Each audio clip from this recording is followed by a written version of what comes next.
মায়ের অবস্থা অপরিবর্তিত থাকলে শীঘ্রই দেশে ফিরবেন তারেক রহমান।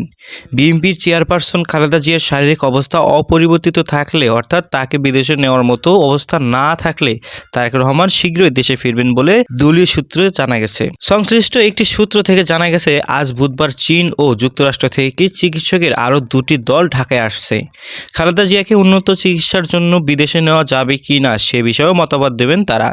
এই মতামতের উপর অনেকটা নির্ভর করছে বিএনপির ভারপ্রাপ্ত চেয়ারম্যান ও খালেদা জিয়ার জ্যেষ্ঠ সন্তান তারেক রহমান কবে দেশে ফিরবেন।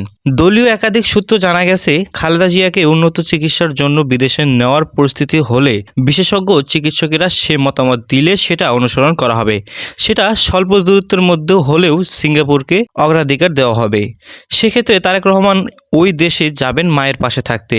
আর যদি খালেদা জিয়াকে বিদেশে নেওয়ার পরিস্থিতি না হয় তাহলে তারেক রহমান খুবই দ্রুত দেশের উদ্দেশ্যে রওনা হবেন।